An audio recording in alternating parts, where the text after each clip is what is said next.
The news that Malaysian-based Petronas cancelled their plans to build a liquid natural gas port came as a shock to James Tansey, an associate professor at the University of British Columbia's Sauder School of Business. This decision was a bit of a surprise, given that it been signalled that there would be delays with any investments until 2022, 2023 anyway.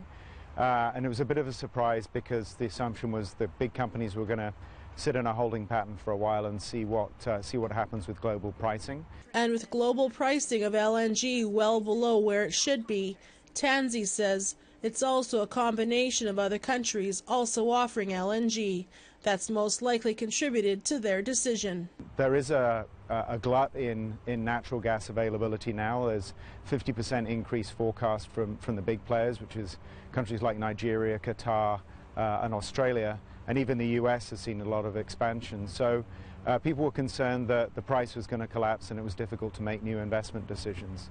Former Premier of BC, Christy Clark, based her last re-election campaign on the idea that BC could enter the LNG market and the returns would be generous.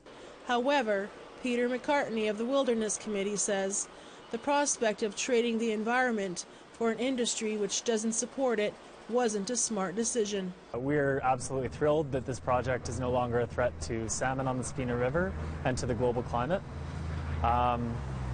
Petronas pulling out is a real example of the fact that an LNG industry in BC is just never going to happen, which is great news for our ability to meet our climate goals.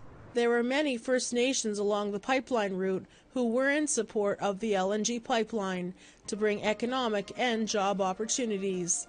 However, James Tansey says there is still a possibility another company could step in and develop it. I don't think LNG is done. I think it's still there are still some real advantages to do it in BC, and it's just that it's more of a delay than anything else.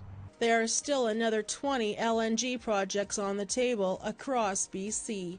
Tina House, APTN National News, Vancouver.